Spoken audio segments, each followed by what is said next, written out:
Thank you for joining us this evening. I'm Sarah Bertulli, the programs coordinator here at the Massachusetts Historical Society, and I want to welcome you to our second program in our three-part China trade series. For those of you who may be joining us at the MHS for the first time, I offer a special welcome.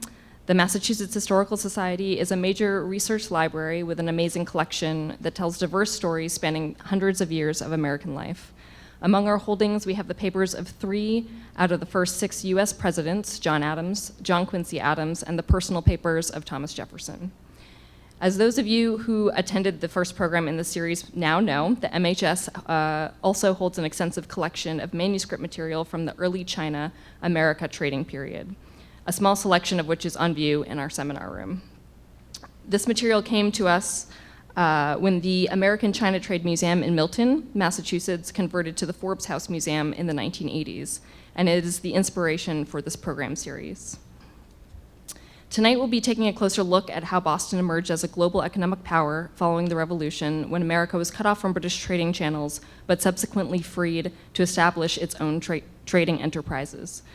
Trade with China proved to be an economic boon to this area, and these early cross-cultural connections serve to remind us that while we may be more connected than ever, ours is far from being the first global age. I have the pleasure of introducing our panel this evening. Gwenn Miller is an associate professor of history at the College of the Holy Cross and is currently working on a book on John Perkins Cushing and Boston's early China trade. Gwenn received her doctorate from Duke University, and her research fields include colonial and revolutionary era America, Native America, and global connections of early America. Her first book, titled Kodiak Creole, Communities of Empire in Early Russian America, is on the Russian-American fur trade in the early 19th century and was published in 2015. I would like to extend a special thanks to Gwenn for help in conceiving this programming and for being willing to interrupt her Maine vacation to join us this week and next week's sessions. Dael Norwood is a historian of the 19th century United States, specializing in global dimensions of American politics and economics. He earned his doctorate at Princeton University in 2012. Dael is now finishing his first book entitled Trading in Freedom: How Trade with China Defined Early America, which is under contract with the University of Chicago Press. Much of his research for the book and his dissertation were done at the MHS, probably in this very room, when he was a New England Regional Fellowship Consortium grantee. Tunney Lee is a former head Department of Urban Studies and Planning at MIT, and the former head of the Department of Architecture, Chinese University of Hong Kong. He served as the Chief of Planning and Design at the Boston Redevelopment Authority and was also Deputy Commissioner of the Massachusetts Division of Capital Planning and Operations. His research and teaching at MIT has focused on the process of community-based design, and he has led many studios involving Boston area neighborhoods, including East Boston, Fenway, and Alewife. Most recently, his research has focused on urban development of the Pearl River Delta in China and an atlas of urban residential densities. Please join me in welcoming our panel.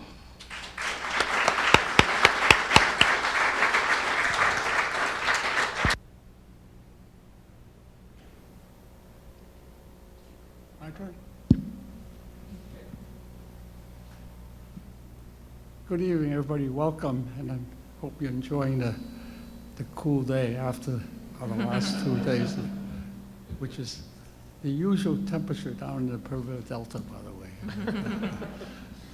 That's not unusual, and it's getting worse. I want to thank the Mass Historical Society for putting this together, because both Gwenn's research and Dael's research helps us to understand much deeper the effects of the China trade, especially on the city of Boston, and many dimensions which have been much neglected because of the tendency to sort of smooth out history, to forget the hard parts. And I appreciate, any sort of they're using their stuff in a more broad way. This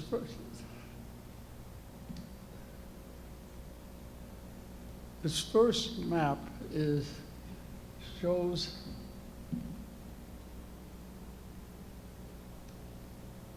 Boston in Guangzhou, or Canton, as it's probably known. It's about 8,000 miles as the crow flies. And nowadays, you can make the trip in about 18 hours. In those days, it took months to make that trip from Boston all the way around to Guangzhou. Now, how is it that the two cities that are, Boston being the furthest away from China, became one of the first links to China?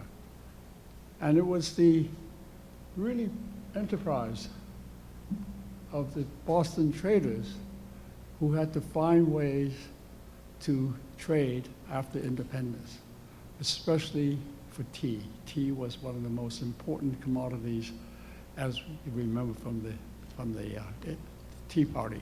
And that was prohibited to the colonists to trade directly with China. So the American traders began to find ways to trade for commodities to China.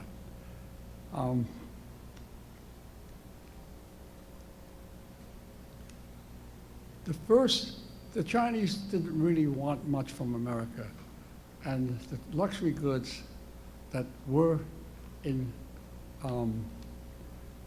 some desire and need were sea otter furs, ginseng, which was prolific in Appalachia and even in New England forests, and sandalwood from Hawaii. Now, what happened was that each of those ran out. The sea otter, the sea otters were hunted to extinction. Ginseng, American ginseng is highly prized in China. It's very, in fact, it's still being sold mostly from Wisconsin. But it was very, but it was wild in Appalachia and in the New England forest, and that was essentially harvested to, again, extinction. There's still some patches left in some of the national parks. But at one point, there was 700,000 pounds of ginseng shipped to China. And sandalwood was desirable for many things, incense and others. And again, the forests of sandalwoods in Hawaii were devastated by these trades. So there was a need to really find an alternative source. The British had already monopolized the China trade. They had essentially industrialized opium making. They appropriated huge tracts of land in India, grew opium poppies, and then processed them in huge quantities to be shipped to China in exchange for tea. Tea was really the most highly prized commodity. The Americans were at a severe disadvantage after the loss of their commodities, and they looked for an alternate source of opium, and they found it in Turkey, in Smyrna. So John Perkins and Cushing, which I think Gwenn will talk about more, found an important source in the Turkish market. This other photograph shows you the extent of the British enterprise for industrializing opium production. This is one of their drying rooms in which very high quality opium was made. Now, starting in the 1830s, the Americans found their source from India.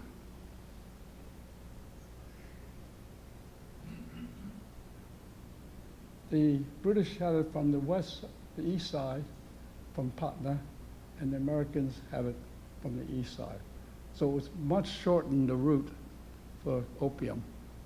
And the other things that came about later were the Coolie trade, labor movements, and the aftermath of the Opium War was very beneficial to the Americans. They didn't participate, but they benefited in the opening of the treaty ports and the sort of lessening of the tensions. But the Coolie trade and the labor trade to San Francisco was part of the trade that was happening. Now, I think the clippers are well known. I mean, this is one of the great products of Boston shipmaking. But most of the early ones were really called opium clippers because they were fast and they could run against the wind, which was very essential in the monsoon climates where the wind is very strong in one season from one direction and another season in the other direction. And they were also fast to be able to evade pirates or government ships. Now, after the Opium War, the smuggling became much broader, and the invention of steamships essentially ended the era of the clipper ships. Then the sort of early hybrid ships were quite interesting. So by the end of the 19th century, the Boston traders had left China altogether. All right, thank you, Tunney. I'm delighted to be back here at the MHS, and I'm going to go into, though in a very short period of time, I'm going to a little bit more depth about some of these themes that Tunney has brought up. So I'll be, and I've also just written comments to try to stay on task, because this is, again, a short period of time, and otherwise I would go off on a lot of tangents. So I'll be focusing on the period between the 1780s and the 1820s, which were the early years of Boston's involvement in the China trade. And first I'll talk a bit about Boston's trade right after the Revolution, and then move on to the Northwest Coast sea otter trade, and then a bit about the Canton system and the interdependence of Americans and Chinese merchants within this system, and finally just the beginnings of the opium trade, where Dael will pick up the thread. So to think about Boston's trade in the aftermath of the Revolution, in the 1780s, Boston was struggling financially, right? It had done well in the colonial era, but it was struggling. And in part because it had made significant military and therefore financial contributions to the American cause, and also because its usual patterns of trade had been disrupted. So when the emerging US was cut off from trade with the British West Indies, there was a great sense of urgency in general to find other venues of trade to keep the new nation afloat, and actually even to prove its viability to the rest of the world, right? So that is wide-ranging overseas connections. Many merchants and upper-level officials within the new US looked out from the US, and they thought that this looking out would bolster the new nation and bring local people here thought it would bring Boston prosperity. So some local merchants made investments in the slave trade of the French West Indies, as there was an amicable relationship with France during this period. So for example, with initial capital from their mother, who had been a shopkeeper in Boston, the Perkins brothers, James and Thomas, first set up shop in Saint-Domingue, now Haiti, as middlemen purchasing and reselling supplies, and indeed, at times, reselling bodies from incoming ships to plantation owners on that island in exchange for coffee and sugar to be sold both in American and European markets. And so if we move beyond that into the 1780s of the China trade, in addition to items that came from the Atlantic world, all Europeans, as you know, had sought out the luxuries of the China trade for centuries. And most desired were teas and then the requisite oh, I'm sorry, I didn't move this forward. And the requisite, this is a porcelain bowl, but the requisite porcelains from which to drink them, and silks and nankeen, a sturdy cotton fabric that was widely used for pants, before the textile industries of Britain and America grew. So all of these items from China were certainly familiar to citizens of the new nation. However, during the colonial era, the British East India Company had maintained a monopoly on this trade. So now the opportunity to gain direct access to China was something that Boston merchants were supremely excited about, right? One of the challenges, though, was finding goods that would be appealing to the Chinese, as Tunney had said. So silver or specie was always valued in the China market, but it was costly to obtain, and we can talk more about the intricacies of that, and I think Dael will talk a little bit about that as well. So Boston merchants looked for other items, hard goods. They continually searched for hard goods to bring to China. And this is important because the peripatetic nature of the search for these goods is what leads Boston's early 19th century global connections. And we'll talk more at the end about what globalization means, perhaps whether it's about expanding markets simply, or if it's about engaging with unfamiliar people and cultures, or whether it's something else. So just to think about that. But certainly this trade was quickly forcing Bostonians to travel wide and far and wide to become engaged. So merchants on the East Coast found short-term success in China with natural resources that you had mentioned, right? American ginseng from North Woods, fragrant sandalwood gathered in the islands of Hawaii, as well as small marine creatures or bêche de mer, and the glutinous Pacific swallow's nests found, for example, on the islands off of Java, and that were pleasing to Chinese palates. But beyond all of these items, the very most profitable answer, and really the answer for Boston, came in the luxuriant pelt of the North Pacific sea otter. So you may have heard of John Ledyard, was a native of Connecticut and a Dartmouth College dropout. And upon returning from sailing with the British Captain James Cook's third voyage to the Pacific, in 1782, he reported amazing profits of up to 200% to be made in breeding sea otter pelts to Canton. So sea otter pelts were seen as a mark of prestige and also warmth among Chinese nobles who often trimmed their robes, and then this is just a very simple rendering of that. And they were distinct because of their beauty and density. Female sea otter, I could go on for a long time about sea otters, but I won't right now, but female sea otters only produce 1 to 2 pups per year, unlike some other fur-bearing marine animals. So that was, so they were again a limited resource, and in fact did die out, or that trade died out eventually. But they were supremely profitable, and they allowed Boston merchants to circumvent the use of silver for a few decades at the turn of the century, or to begin to circumvent the use of silver. So let's just look a little bit at the success of this Northwest Coast sea otter trade. So many ships departed Boston to the Northwest Coast in search of the sea otter in the years between 1783, the end of the Revolution, and 1810 that all American seafarers in that region became known as Boston men. Right? Men from this city, such as Thomas H. Perkins, who I mentioned before, and William Sturgis, a relation, made fortunes in the late 1790s, bringing Northwest Coast furs to Canton, and eventually returned to Boston to set up their own firms. Thomas Perkins and his brothers James, as I mentioned before, had initially invested in the slave trade of the French West Indies, but they would eventually turn to the China trade completely. As far as the French Caribbean trade went, they stated that with the complications of revolutionary tremors, right, the West Indian trade had caused them much vexation. And we find this in their letter books that are here at the MHS.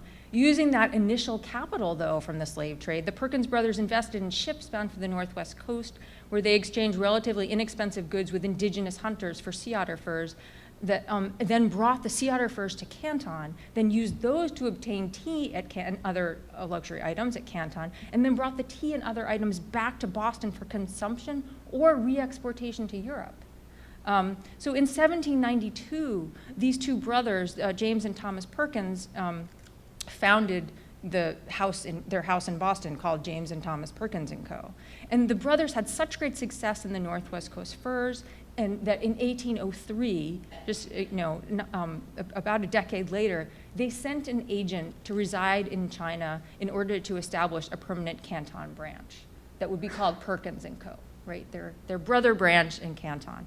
And so their young cousin, 16-year-old John Perkins Cushing, who was initially just sent as an aide in this endeavor, would come really to run the whole American enterprise at Canton in the coming decades. And I could go on in great detail about him, but again, we won't do that right now. So I just want to talk a little bit about the Canton system that they would have found there. So this is an early rendering of the the foreign factories, as they were called, at Canton, or Guangzhou. So there was a single port system there that lasted until the end of the Opium Wars in the 1840s. This was the only port at which the Qing emperor would allow foreigners to trade, and trading could be conducted only at the factories through a guild of merchants, or hongs, who numbered 13 and held a monopoly. Therefore, as the Perkins brothers soon saw, good relations with these merchants who would provide access to the best quality teas and silks was important to the fluidity of their trade. They encouraged their agent, Cushing, to work towards such connections, and he did not disappoint, forming a very close connection with the leading Chinese Hong merchant known as Hao Qua, or Wu Bingjian. One important thing to note is that for most of the early period of the American trade with China, and part of what propelled this trade forward, is that much of Europe was at war. And so the fledgling US was trying to maintain neutrality in this context. On the one hand, while the seas threatened capture of privately held US merchant ships, wartime also opened up opportunity for trade as Europeans were, engaged in military entanglements. However, in order to preserve neutrality, Jefferson in particular imposed numerous trade embargoes beginning in 1807, and these combined with the War of 1812 slowed Boston merchants' overseas business to some degree. And there were some some exceptions to that, which we could talk about later. But in any case, during this time when business was somewhat slowed, the few houses with resident agents, where there were not so many of those, such as Perkins, focused some of their energies on forging close ties with local Chinese merchants. So this is an example. The only reason that the image of the ship is up because they became so close to this particular merchant that a ship was named after him, and his tea was known to be some of the highest quality. And I gather that there was some talk of this image in the last panel. In any case, during this time, the few houses started to focus their energies on forging close ties, and these ties would propel them forward once trade restrictions were lifted. In fact, representatives of merchants without resident agents noted enviously the advantages that Cushing, for example, had in his local knowledge by living there and his access to the ear of Hao Qua. Hong merchants and the few permanent resident merchants of Canton really became kind of interdependent during the first half of the 19th century. They relied on certainly the American merchants relied on the Chinese merchants, but there was some interdependence. The Perkins representative Cushing was so closely connected to Hao Qua that as the sea otter trade started to diminish, they together tested the waters of the next most desirable item at Canton, and this was opium. So Dael is going to talk about opium. I'm just going to say a little bit to highlight the fact that Bostonians were interested in this trade quite early on, even in the first decade of the 19th century. And it further, it's extended what we might call their global reach, whatever we think globalization means. The British East India Company had a monopoly on Indian opium, as we learned, which began flowing into Canton and returning silver to London. So silver is going out of China for the first time with regularity during the 1790s. And Americans began searching for their own sources of the lucrative substance. They found the answer in the Eastern Mediterranean at Smyrna, but as early as 1805, Boston merchant leaders inquired about the value of Turkish opium at Canton, and they persisted when they didn't get a response. They said, attend to that opium question, and we read again in the Perkins letter books here, great profits may be made. And so they did discover that profits could be made from this Smyrna opium, and by the second decade of the century, they would install agents at Smyrna, and the opium trade grew. And as it did, Qing leaders were increasingly fearful of the negative effect that opium was having on subjects of the empire and put in place greater and greater restrictions on trade over time. The Perkins agent Cushing feared the dangers of the trade, but also cited opium as the only article of import that could attain a profit at Canton. And 2 years later, in 1821, he put pen to paper, and this is just the very beginning of a letter that he wrote, where he puts pen to paper that codified the intricacies of a system that Bostonian merchant houses would follow really for years to come. So this was the Linton system. And in essence, company ships, this is a very shortened version of this, but company ships would proceed to the waters off Linton Island. Here's a a simple map of this that was miles downriver from Canton, where the Chinese state had no authority.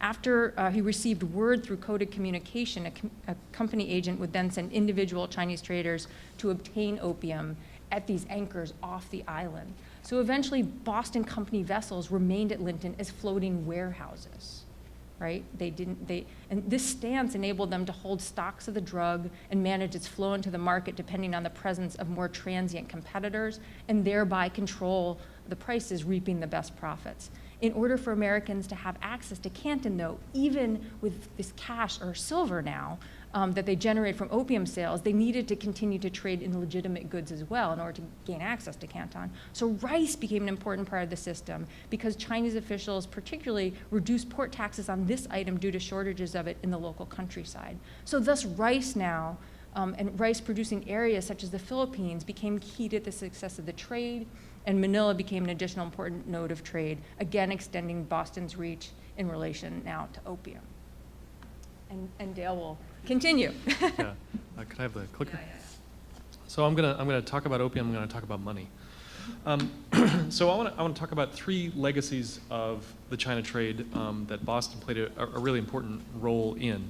I want to talk about the legacy of the China trade in local development, the infrastructure and the industries that emerge in Boston's area as a result of the profits of this trade and access to capital.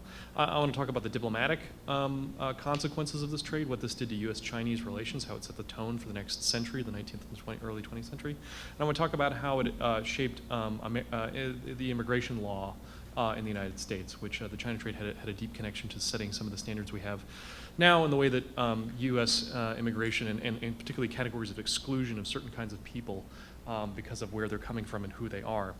And then I want to talk about the death of the China trade. So just to, 70 years of history, we're going to put it in a 5-pound bag.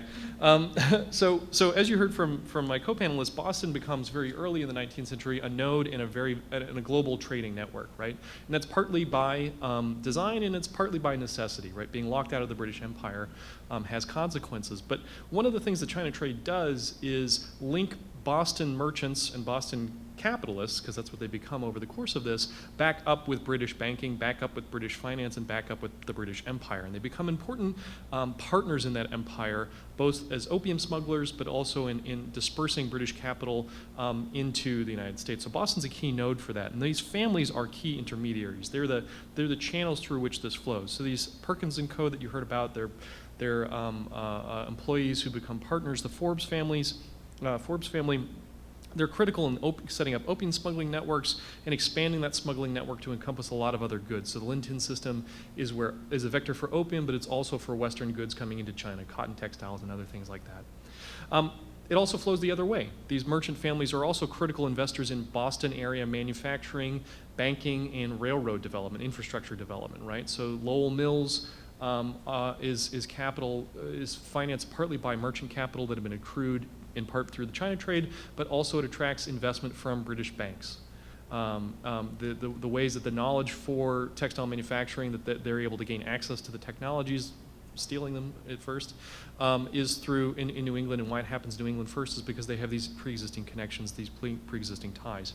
So it's not just reinvestment of profits out of trade, it's not just a US story, it's also that Boston and Boston merchant houses become a vector through which British capital flows into the United States. It's not the only one, but it's really important, and particularly banks like Baring Brothers and Company are really important, and those are all intermarried with these merchant families, these China merchant families. So Boston merchants become Boston capitalists who become very wealthy, many of them, by mediating flows of both opium and cotton. Cotton into New England factories, but also they're mediating those flows and dipping into the flows of capital that cotton and cotton plantations in the South make possible. So I want to show you a check. This is an example. It's not a check. It's a bill of exchange. It's the most important kind of document, most important kind of financial instrument in the 19th century. But basically, what you're looking at here is the way that Americans in China were able to pay for legitimate trade and gain the capital through the opium trade. How they're able to launder money effectively, right? So what you're looking at here is a bill issued by the Bank of the United States, which is based in Philadelphia, in favor of an account holder there, Davis and Brooks, that's a New York merchant firm, that's drawing on Baring Brothers, that's a London bank, right? So one bank is using its credit to let these merchants in New York draw on them. And then there, on the reverse side here, it says Russell and Company. They've countersigned this check to pay a debt to Russell and Company, which is an opium trading and tea trading firm in China that the Perkins brothers helped found. So what you're looking at here is a checking account that gets co-signed, and the reason the Bank of the United States is able to keep an account in with the Baring Brothers then allows their account holders to spend that money to facilitate an opium trade is because they have a vast cotton trade. Because there's demand for American cotton in London, part of the way, instead of shipping thousands of pounds of silver and gold over to Louisiana or to Mississippi to pay for that cotton, they send these kinds of bills of exchange, and they flip around. That's why it's countersigned, right?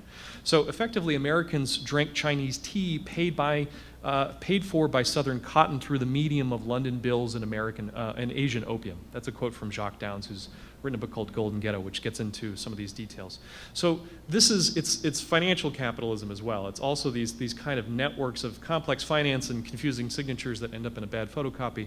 But that's actually what's making this stuff flow. And this kind of commercial paper is the same kind of thing that helped lead to various financial crises, including the one in 2008. Not opium specifically, but it's the same kind of thing. So Boston is a really important node for that, and these guys are managers of this trade. They're key connections, right? And that made Boston prosperous in many ways, right? It set up this new industrialization. It set up Boston's access to the west of the United States, in particular the railroad networks. A lot of these merchants flipped their investments into managing railroads in Ohio and Chicago, the Forbes brothers in particular. But it also made for a very complicated politics, right? Boston sometimes now likes to imagine itself as a center of abolitionism, and of course it was. You can see the banners on the wall here. It's also a center for investments in cotton plantation expansion and the opium trade. And so you can see some of this complexity of Boston as a node in global capitalism because of its connection with China in the Opium War. And in Americans' reaction to the Opium War. So the Opium War, very briefly, is Britain's invasion of China that begins in late 1839 when Chinese authorities crack down on opium smuggling. They arrest and execute a number of native Chinese smugglers, and then they seize opium from British ships and American ships. It's primarily British, although Americans make up about 10% of it. The British government takes a look at that and says, hey, you took our property, our subjects' property, we demand restitution. The Chinese say, no, this is an illegal drug, what are you talking about? And the British invade. And they win this war, and by 1842 they force China to sign the first of many unequal treaties, unequal because the Chinese don't get any rights in England, but England gets a lot more rights for economic access in China. And this sets up the kind of quasi-colonization of China for the next 100 years. U.S. traders attempt to involve the U.S. government. They ask for naval protection. They're worried about getting executed by the Chinese as well. The U.S. government ignores them.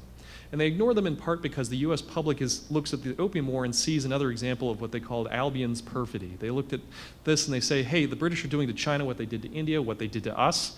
We're not any part of this. We don't like the British.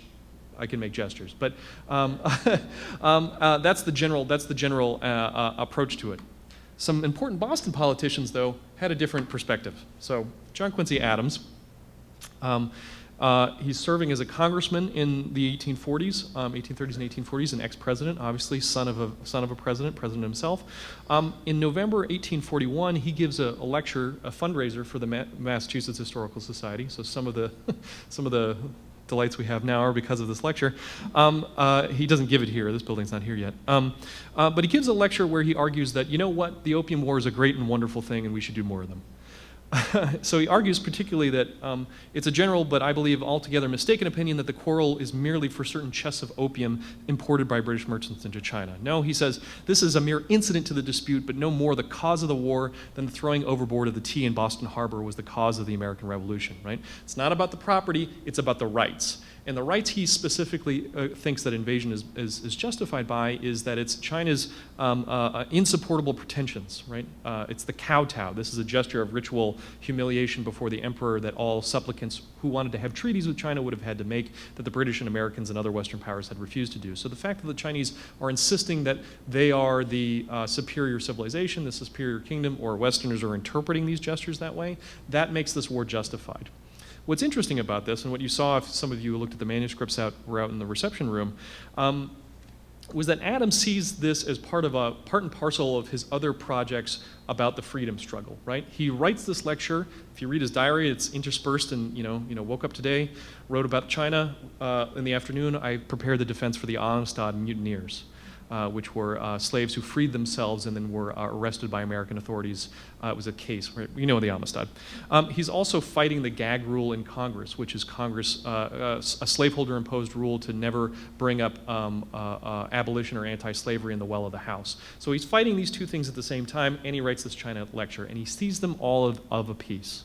Right? For him, it's about creating an environment, a global civilization that has equal rights for all people and equal rights for all nations.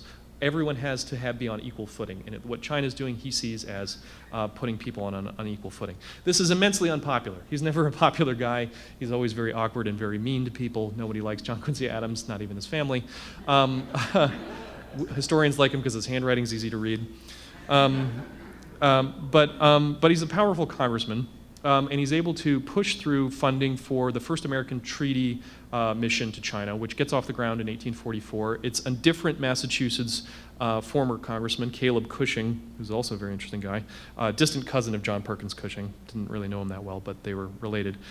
He negotiates this treaty with China in 1844. It's basically a tag-on to what the British already had. The French do a similar thing around the same time. Basically grants Americans the same rights that all other Westerners have in China. It's a most favored nation clause, right?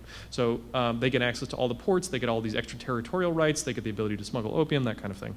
But, and this is crucial, and this is what sets the tone for the next 100 years, Cushing and his superiors in the State Department and Adams set up and position the United States in their communications to China as we're the non-British Western power. We're not going to invade you, right? We just want equal footing, and we'll help keep the British off your back by being your advisors and your counselors. Now, to the degree to which the Chinese buy into this or don't buy into it, it's instrumental, it's high politics, that's how it goes. But that's the footing that the United States and its diplomats stay for the next 100 years. So this is the basis for what Americans call the special relationship until the communists take over in 1949.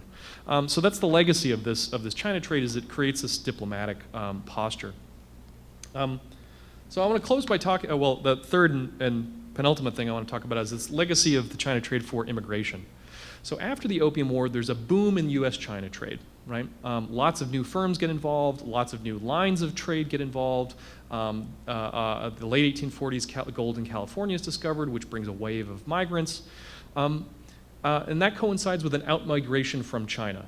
There's a lot of distress and famine in China around this period, partly because the British keep invading, partly because of other causes. There's a lot of migration mainly to other parts of Asia, but there are two streams of migration that are particularly important for the China trade purposes. One is to gold rush zones like California and then Australia later, and then another is out-migration of Chinese laborers to plantation zones, and particularly in Peru and Cuba. And what's important about that is that Boston shipping companies get deeply involved in that. They're sailing ships which are being outpaced by these new steamers and these new clippers, not able to go as fast. The line of work they find profitable is taking laborers from China to work as plantation laborers, as indentured servants. So they're on contracts, right? And they position this, if and when they do talk about it, as an alternative to slavery, right? They're free workers because they're signing of a contract of their own free will. Well, yes and no. Mostly no. The migration to California is mostly voluntary and not coerced. To these plantation zones, these contracts are usually coerced in some way or defrauded, or people are set up to think they're going one place and going another. The conditions on the ships that ship them there are dire. These ships are set up the same way as slave ships. They have an armed crew. They have locked holds. They're not chaining people to the deck, but they're kept in prison-like conditions. And when they arrive, they are sometimes sold on an auction block, or rather their contracts are sold. Americans catch wind of this not because the people running these ships, the Boston firms running these ships, advertise it, but because slaveholders in the United States, so Southerners primarily, shine a spotlight on it. And they're able to do so partly because of these new diplomatic connections. The U.S. has a diplomatic presence in China. Southerners staff it. They look at this and say, this is a threat to slavery. And so publications start writing up exposés about the cruelties of what's known as the Coolie trade. A Coolie is an indentured servant laborer. And that becomes a kind of a scandal, and particularly a scandal in Boston, when the firm of Sampson and Tappan is exposed as contracting to ship indentured servants to Peru, and that the conditions on their ships are horrible. That's kind of important because Tappan in that partnership is Lewis Tappan, who's the namesake and nephew of Lewis Tappan, the abolitionist, who's a big New York abolitionist. So this is an early Boston cousins doing things that New Yorkers don't like. He's setting up effectively a new slave trade. They pull out of the trade once this is exposed, but it tars the whole project as an anti-slavery project, and it makes anti-slavery activists push away from it, right? So then in 1862, you get another Boston congressman by the name of Thomas Dawes Eliot, pushes through a ban on the Coolie trade in Congress. And that law sets the basis for exclusion of migrants on the facts of their national origin, right? So the Coolie trade ban says American ships can't carry coolies from China. Doesn't define what a coolie is, just says if they're coming from China, they can't be transported in American ships, right? So it doesn't actually get rid of the trade. You can just reflag a ship, or you can smuggle people, but it does set the precedent in American law that you can exclude people from certain countries from getting on American ships, which is then used as the basis to exclude people from China to come to the United States. And so the immigration system that gets set up in the 1870s and 1880s focused around exclusion of poor, disabled, ill, or Chinese. They're kind of a set of laws that come together in the 1880s, are based on these Coolie laws. And they're based in part around identifying national origin with a certain kind of racial makeup, and a certain kind of racial makeup that excludes people from being possible for these folks being permitted to become citizens because of capacity, right? So effectively the Chinese, because they were human trafficked, are identified as it's impossible for them to assimilate. And you can see some of this in the image here. This is a Coolie worker coming up aboard this ship. This is an expose, so this is an anti-Coolie trade article, but you can see how he's figured as kind of naked, he's fierce looking, he's got a much darker skin tone than the other people on the ship, even though this man in the hat is also identified as a half Chinese person later in the article. They're kind of figuring these folks as looking like African Americans, looking like enslaved people, right? So they're kept out of the national conversation as plausible citizens, right? So that sets the basis for these kinds of things going forward. So finally, I want to close with what kills the China trade. Why do we talk about it in some period and not others? Well, what kills the China trade is globalization. And we can talk in the Q&A about what that means, basically. But in the late 19th century, what happens in both the United States and China is that the hinterlands of these places get networked into railroad networks, into telegraph lines. This is just a map of telegraph lines. You can see it's very thick on the Atlantic and in the North American continent, but also growing thick in China, although that's kind of bisected there. And what that enables is closer integration of markets. And that means that the competitive edge of merchant firms that had traded on their local knowledge, on being resident merchants, on close relationships, are made obsolete, right? If I can send a telegram to Shanghai and say, hey, I'd like some tea, what are the prices? Quote it, great, ship it, let's do it. You don't need a John Perkins Cushing to scheme for you about how to get rice into Manila, right? Or this one is 1899. So this is the very end of the 19th century. You start seeing the patterns this map illustrates in the 1870s. And you start to see major China trade firms go out of business around then. Russell and Company, which is the preeminent Boston firm, hangs on until 1891 and then is wiped out in a bad set of investments in silver. So that's one side of the story, is that it's easier to do business in China. Native firms, Chinese firms start to outcompete Americans. Other European powers start to invest more in supporting the infrastructure, steamer lines, mail packets. The United States is not interested in that. So these firms kind of fade away. On the other side of the thing, these capitalists don't just all go bust, their money goes somewhere else. And they start investing in the Western United States. They start investing in the Southern United States. They start investing in domestic production, both manufacturing and mortgages and farms and things like that, because they get a better rate of return. So the money goes where the returns are, and the returns are no longer in trade because the competition is fiercer. But it's globalization on both sides, right? The United States becomes a massive industrial power at the end of the 19th century because that reinvestment goes to domestic production, which then becomes a re-export issue. And obviously I can talk way too much about this. But basically what happens in terms of Boston being a node in this capitalist system, instead of being a node where networks branch out, it becomes a place where capital flows through, but people don't really go. Right? So globalization makes, or the opportunity of globalization makes Boston a world city, a global city, an important node, but it also, at the end of the century, provincializes it again. I hope that's not too hot a take. But New York becomes that kind of center. Boston does other things, right? It has this industrial base that goes into other things. So that's where I wanted to end there. So thanks very much for your time. Thanks for my co-panelists.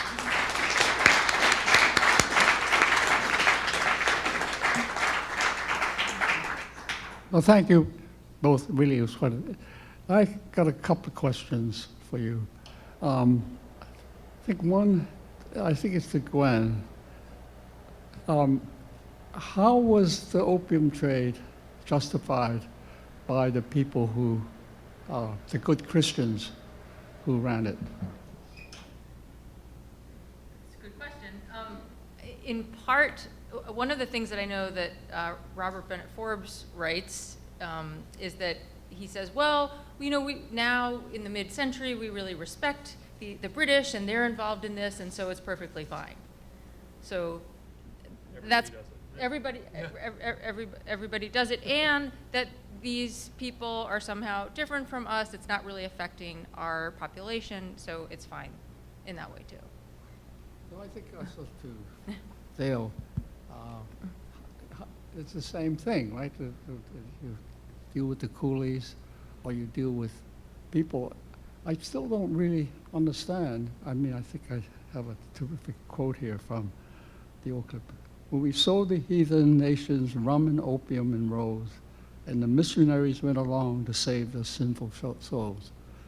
I still can't, understand how Christians could, what was I think you hinted at it, that they were the other, somehow they were not Christians, but were they not humans? Is that? So the kind of interesting thing about this is that missionaries are often the ones who want to see the deployment of force, not necessarily the coolie trade per se, right? They don't necessarily approve of indentured servants or the opium trade, but they're willing to see greater westernization, greater imperialization, in military invasion. The missionaries were largely supportive of the Opium War. They were largely supportive of every war Western powers got into in China into the 19th century, because they wanted some kind of crisis that would force the Chinese to convert. Right? They wanted to save souls, not lives, I think is how they would probably not put it, but they were willing to see crises for that reason. And it is an othering, right? I mean, this is an era where kind of hard racial boundaries and seeing people as fundamentally different, either from a different kind of origin story, a different genesis, or a different impossible to incorporate in one's own society. But they also didn't shy away from wanting that interaction because it was profitable. The merchants, sometimes they thought about it, and mostly they didn't, I think sometimes. Mostly, they definitely, they're not really so much focused on engagement with the people, yeah, right? They don't like the Irish trying to much learn either. the culture of the people. Yeah. Yes, there are certain friendships that occur for the benefit of trade, mostly, initially anyway.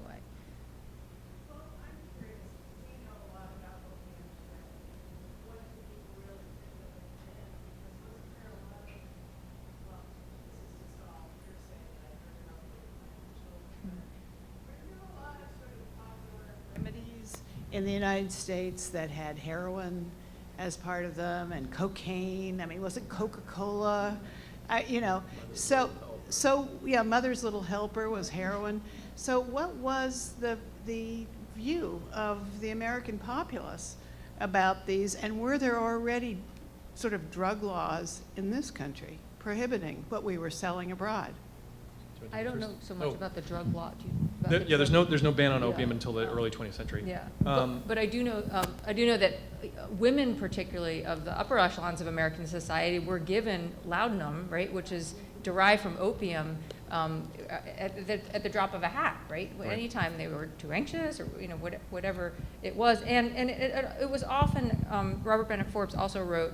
That he compared it to alcohol. It's really no different from alcohol. We know how to control ourselves around that, and these people should know how to control themselves with this other thing that's similar. I would only add to that laudanum, which is opium in alcohol, it's a drink. It's an ingesting thing. So often people draw the line between it's a medicine if you eat it or drink it, and it's a drug it's an addictive drug that's evil if you smoke it. And in China, they're smoking it. In Asia, they're smoking it. That never really takes off in the United States. But it's about setting some categories and denying that problematic abuse exists, right? And there's also notions of addiction in the 19th century are kind of evolving. The idea of alcoholism being a disease, a chemical dependency, is not something that's widely accepted even among the medical community until well into the late 19th century. So.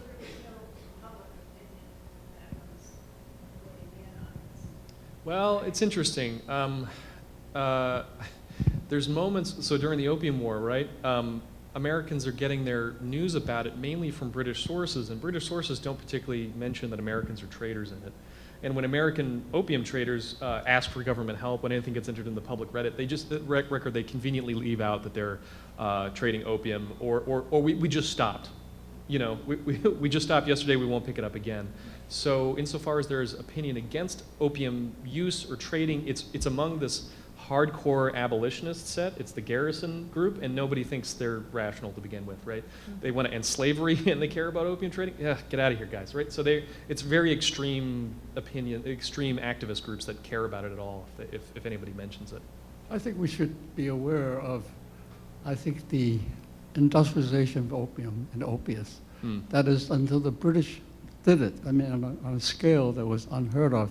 Opiates have always been in American human societies, you know, right. kind of a, but to produce it at a deliberately large scale in large quantities was a part of your story. The globalization is that even though each successive epidemics were banned, heroin is an opium derivative formed by a pharmaceutical company to be something that's useful for pain, but then becomes a drug. Right. Similarly with other, cocaine is a different one, but it's like morphine. And of course now we're still suffering from the opiate crisis. Is not different from the opium crisis. It's a derivative from it. Once you unleash it on the world, I think the variations will ban the OxyContins. Yeah. But something else will emerge. It's also a world before aspirin, too. This is the only thing you can take. Right? About 5 years ago, I would say, the MFA had an exhibit dealing with trade between China and mostly the Spanish possessions in Latin America. And much of it, I think, went through Manila. And I was just curious, that obviously started earlier. There was no mention here about any intersections, let's say, between the Boston traders and the Spanish traders. Although silver obviously was a major thing in terms of the Spaniards being able to provide that. Was there any interaction? Had it more or less the Spanish trade died out, or did they just avoid each other, or was there any connection between them whatsoever? I mean, the Spanish trade was definitely in decline, although silver was something that everyone was trying to get to, so they had control of that, but there wasn't so much direct interaction. I think they were trying not to rely on the Spanish quite as much. But yeah, I mean, and also the Latin American independence movements in the 1820s shakes things up. We're actually, the research is still really, nobody kept good records on the silver they were smuggling, figures, right? But there's, Americans are, in the same way that they get into the China trade very early because they don't have access to the rest of the British Empire as a free trading zone, they try to get invested in Latin American trade very early. In the same way that they're in China, they're smugglers, and they're smuggling mainly British cloth and guns until American factories start to make that. And that's actually a government-supported trade. There's interesting new research on that. Well, I can give recommendations for reading on that. But we don't actually, Americans are getting the silver that they're using in China from their trade with Latin America, and particularly their trade with Mexico, until the 1820s or so. And then because of the Latin American independence movements, those trades kind of get interrupted or in decline, or they're not making coin in the same way that the Chinese like. And so there's fluctuations, and that's part of what gives the opening for bills of exchange and for opium.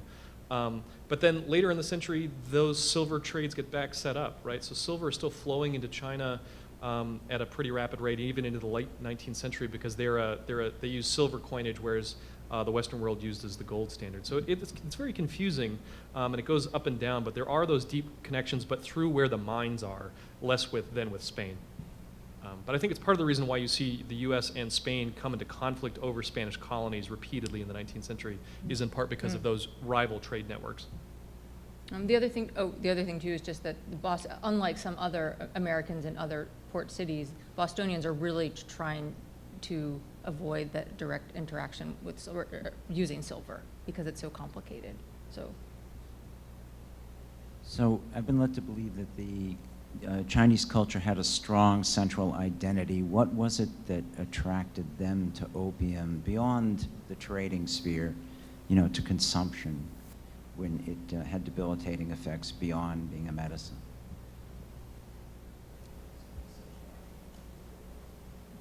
I don't know that I would.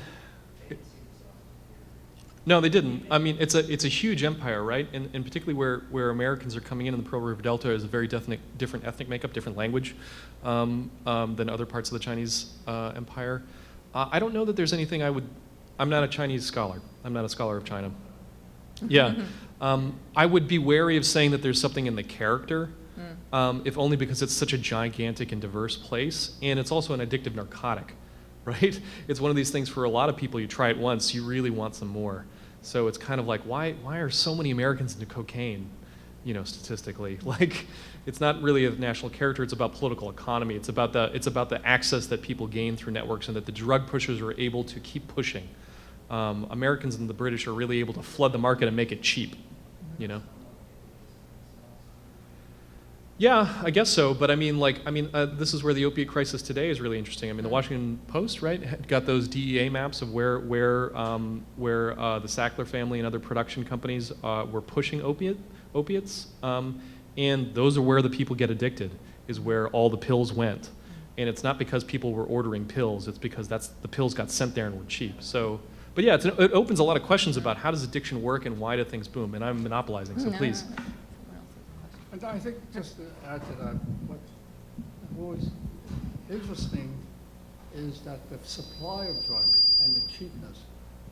The drug was a lot of it starts in China with the cholera epidemic, and it was used to treat cholera. And opium was used to treat fever.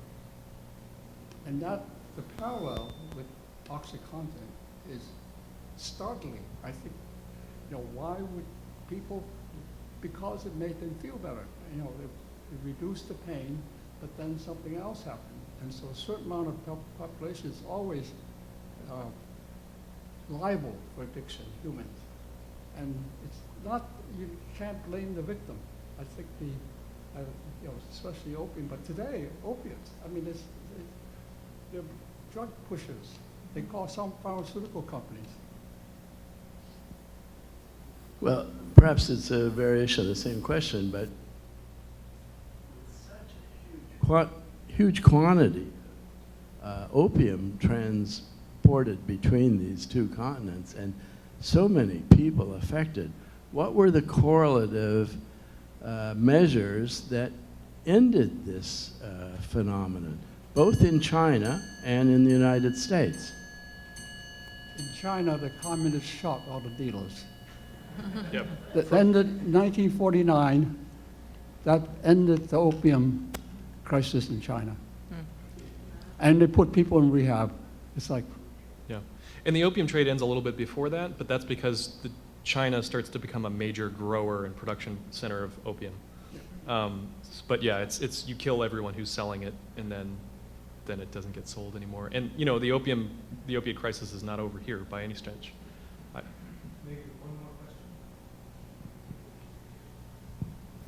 Can you say something about how the Chinese emperor and the Chinese government worked to destroy the opium trade, or the appeal of opium among the Chinese people, not just what they did in terms of trying to control the merchants and them bringing it in, but how they maybe tried to encourage or discourage their people from using the drug? Ineffectively? Yeah. Yeah. From the evidence I've seen, it's mainly decrees from down on high that come as anti-corruption methods, right? So it's a lot of trying to get the right officials in to conduct intensive policing campaigns, right? One of the results of that, though, is that it upsets the British, who then invade and create treaty networks that treaties that require the Chinese markets to be opium friendly. So they try to do it as a police action. I don't know how much modeling of good behavior, although it is a vice of the official class in China and parts of China. Also, when they seized it, they destroyed it by throwing it in water and diluting it, not burning it, which was a question for me when I first heard about the seizure and the destruction. It's not one of those what they do with marijuana, but. Well, but also the other thing too is that to some degree the Chinese, empire is also benefiting, even though it's affecting people financially. The government is benefiting in some way. So that is another piece of this. Yeah, I mean, eventually they start. The customs revenue is supported by imports. So in the late 19th century, they stopped trying to prevent it and started encouraging it.